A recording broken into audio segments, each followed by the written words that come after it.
mentioned you joined up when you were young. Young, yeah. I was in my teens, early teens. I'd been on show. I'd been working at the fair prior to being a teen, probably as early as 10, working at the fair, you know, for the 3 days, 4 days. But and it was interesting how I got onto this show because I always went up to the fairgrounds before the carnival came because that's the only thing I was interested in. And I would hang around, you know, for a whole week hoping every truck that would, you know, you hear it farting up the road, you know, backfiring, and you'd be right there to see who it was or what they had or if it was a ride or whatever.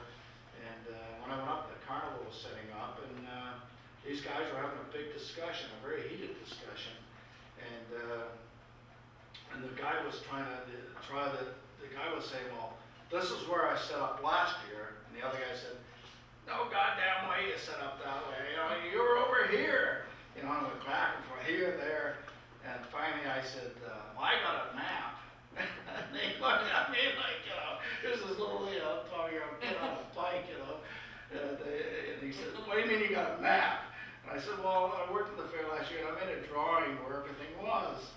And they said, oh. And then one guy said, where do you live? And I said, about 5 blocks. He said, go home and get it. So I pedaled home my bike, came back with this drawing, and give it to the guy, and he looks at it, he studies it, and he turns around to this guy, and the guy had a flat story, you know, he had a game that was controlled, and he turns to this tough guy, and he says, this is where your fucking joint goes, right here, it's right on the map!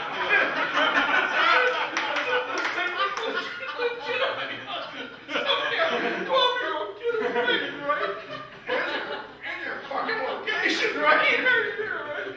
And then he turned to me and he said, you want a job, right? And that's how I got hired. But it is legitimate. That's amazing. It's amazing because you not only love carnivals, but you have that impulse to record it and remember it. So you're like archivist carnival from the very beginning. I mean, who would remember? I'm sure you put more time into that than anyone there. Do you still have that map? I still have it. Of course you do. Of course you do. Yeah, because you told me stories of some of the famous freaks, you know, just sleeping, not showing up for shows. Oh, yeah. I like when I talk to the guy that's over here in Ohio, that's Stymex, you know, and he said, you know, I asked him about Giants, and he said, oh, they had that goddamn Eddie Carmel. He said, Jesus, he said, you know, he wouldn't even stand up, so I used to send my kid in there with 2x4s to whack him on the ankles. He said, you know, people want to see the Giant. You know, to see this guy slumped in a chair. You know, they paid 50 cents to see the Giant. He wouldn't get out of his chair. I mean, that's not show business, right? And, you know, and then he said, oh, I like Johan Peterson because he knew, you know, he stood up and he, you know, played with the crowd, and he was good because he knew he wanted to sell his rings and his pitch card, you know. Yeah. And that's the way it was. You had people that were hip, just like any business, and people that weren't, you know, people that really, you know. I guess it's hard work. It's hard work, yeah, when you're doing 20, 30 shows a day on those fairs, especially the state fairs. It's a real grind. You know? And with the freaks, often it's the working or gaff acts that really put a lot of time into it. I was telling you I pulled. Oh, yeah. I mean, I laughed when I read the book. I heard these stories, but there's a part in the book about Calvin Bird, a black farmer from Georgia. Yeah. And what did he do exactly? Yeah, he had implants put in his skull. He had a metal piece put in with a place where you could screw in horns. He made a living for years like that. You know, this character. Is that 60s? Oh no, that went back quite a ways. Yeah, way back in the 20s. I mean, that's incredible. Cultivation of the cell in the 20s. Yeah.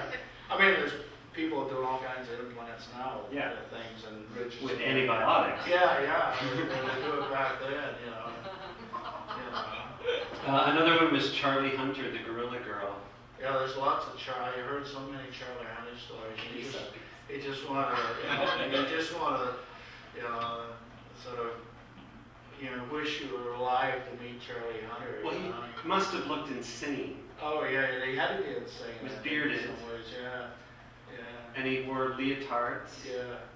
Yeah, and then the hair, you know, he was very hairy to start with, and it would all ball up under the nylon stockings. And he would put these fangs in, and you know, he had the long hair, and he put the mush on the beard. He worked as a bearded lady and a half, sometimes monkey girl, sometimes. And the late sword swallower Don Leslie told me a lot of stories about him, and he said that, you know, that we're behind the stage and we're just killing ourselves laughing, and he would get so mad because he wanted us to shut up, you know, because typically, you know, he'd be telling these people this, you know, legitimate story, you know. His mother was frightened by a lion, and when he came out, he had this growth of beard on him, and they would just snicker away in the back. Different story, right? But yeah, lots of Charlie Hunter stories. But all those, you know, all those guys that were gay and those half-and-half guys were just like Joey Gibbons. This guy, he gave me so much information for Girl Show, and just you know, just told me everything, and it was just hilarious, you know. And that same with the sideshow, because he had worked. His main deal was he worked a lot of Chicago nightclubs as a female dancer, but he did work in sideshows, and one time he said, "Oh, you know, I was a sword swallower on so and so's show," and I said, "Oh, and tried." "Oh no," he says, "by then I was putting on weight and dressed a little bit on me, right?" So, you know, just little